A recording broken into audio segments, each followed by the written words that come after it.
Okay, so here we go with the third of my series of video lectures to support the lecture content in EG168 2012.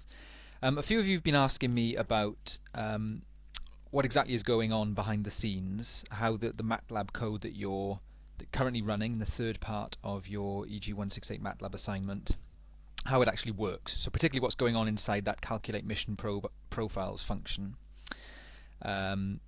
So this is just a short few minutes explaining the mathematics of what's going on behind there. Now, you don't need to understand all of this to be able to run the code. You don't even need to understand all of this to be able to complete the assignment. So this is just a little bit of additional information for those of you who are interested. So let's just think about the dynamics of the vehicle. So if this is the ground plane that the car is running across, and I'm going to attempt to draw a side profile of the vehicle. So those are your front and rear wheels.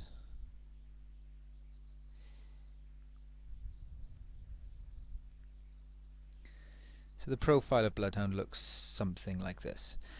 Now of course essentially we can group the forces in this longitudinal plane, the direction in which the car is actually travelling, into two. So we've got the forces that are pushing the car forward.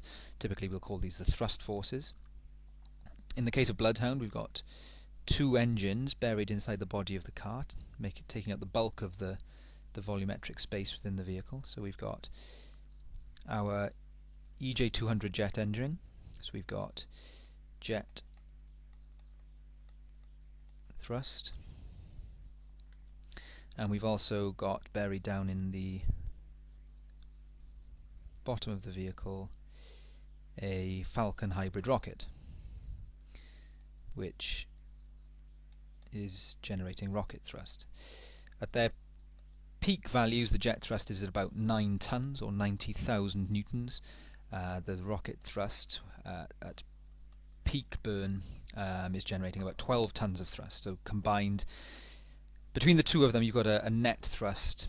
When both are firing, full throttle, full rocket burn, you've got about 21 tons of thrust pushing this car forwards, which sounds like an awful lot. And it is, but the problem is, of course, at 1,000 miles per hour there's an awful lot of this stuff acting in the opposite direction. Drag.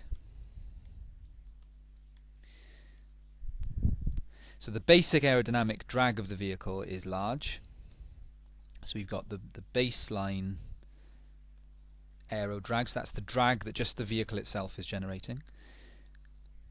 But to get the car to slow down, as you'll see in the code and as you'll have to play with, there are ways to increase that drag or supplement the basic aero drag of the vehicle. So we have a series of parachutes that we can release, and the vehicle will also have air brakes, which just increase the frontal area of the car and thereby increasing the drag coefficient and therefore the absolute drag force. Now of course what's important are not the individual forces acting on the car, but what is the net force or the total force acting upon the vehicle. Now if we assume in this study, to make our life a little bit easier, that this is the positive direction, so we'll assume that forces and velocities and accelerations acting in this direction from right to left are positive, then we can write that the thrust forces minus the drag forces give us our net force, and we'll call that net force F. Hopefully as well something that you'll be familiar with from school, certainly GCSE level physics, is Newton's second law. And typically we would write this Newton's second law, just make a note of the theory that we're using here. So Newton's second law, typically we would write as F equals ma. This is actually a simplification of Newton's second law. Newton's second law states that the rate of change of momentum of a body is given by the applied net force. In the case where the mass is constant, we can simplify that to F equals ma, and that's probably what you're familiar with from school. So we can write Newton's second law for the vehicle as the force, or the net force acting on our vehicle. This is the thrust minus the drag, is equal to the mass of the vehicle times its acceleration. Now hopefully straight away from this you can see that if the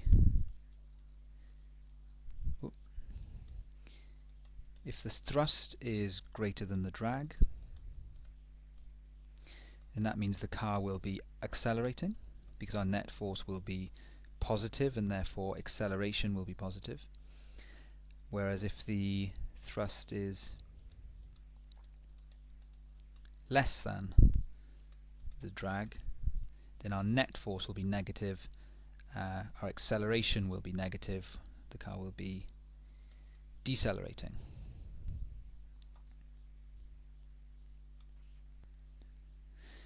Now we can rewrite our acceleration as dv by dt, or the rate of change of velocity. That's simply the definition of acceleration, the rate of change of velocity of a body.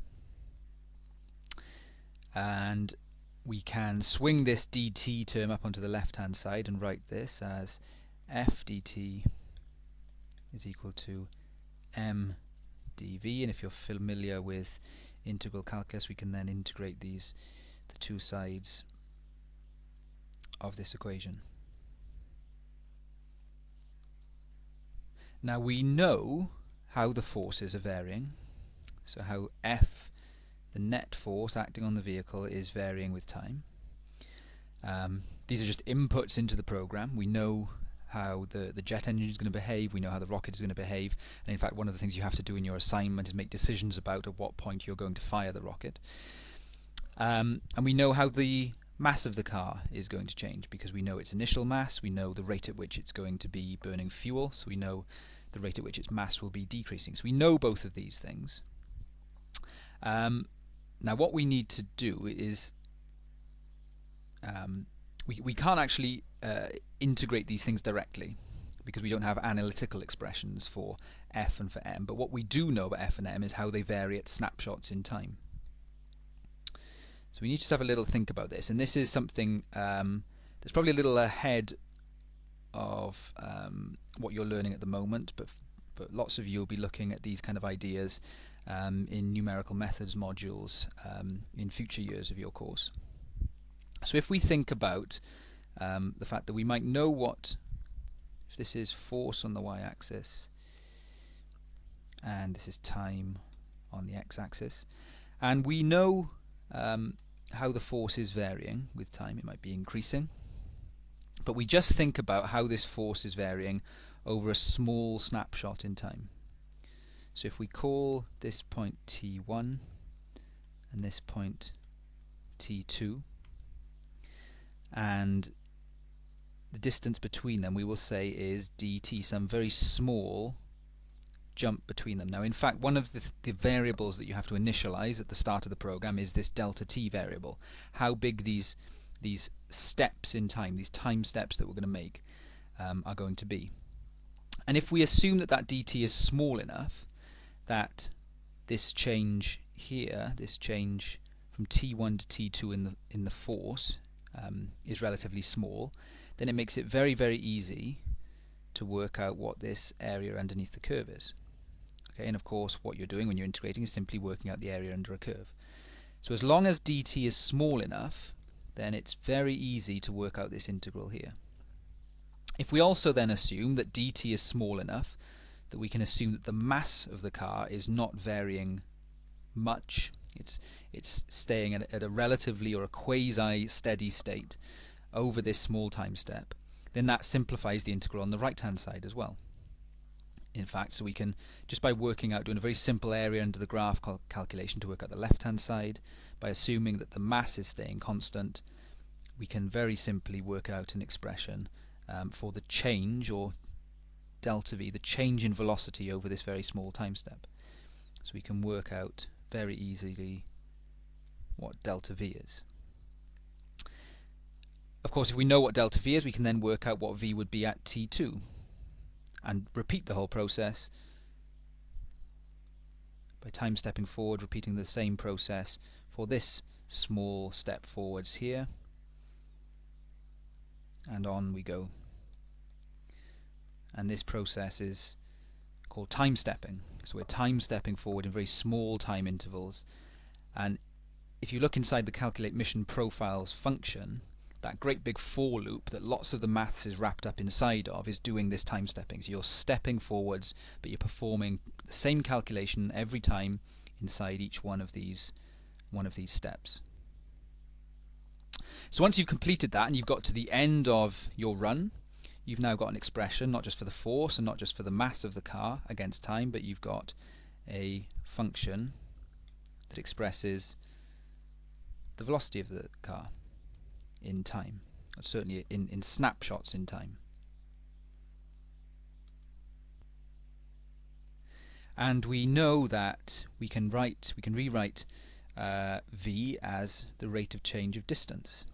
So if we say that s is the distance travelled by the car, the definition of velocity, of course, is rate of change of displacement.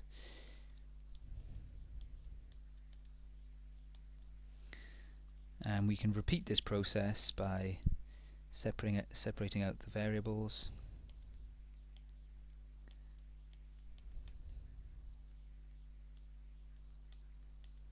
integrating both sides, and using a similar approach, time stepping forward, assuming that the time steps that we're using are small enough to make this simplification of computing the area underneath the curve, and we then end up with a function that gives us s. So s is just a function of t. So once we've got v as a function of t, and we store these snapshots in time in our velocity vector and our displacement vectors, we can plot them against each other, and that of course is going on in the final subfunction that gets called, or the final function or subroutine that's called within the program, which is the plot mission profiles function. So that's just a little overview of the mathematics that's going on inside the program. As I mentioned earlier, you don't need to understand all of that to be able to complete the assignments, but you might find it useful just to make sure that you've understood what the code is doing, and particularly for those of you studying disciplines where you're going to be going on and using MATLAB a lot more. It would be useful to try and understand some of these ideas and have a look at the code itself to see if you can work out how the code is doing what it's doing.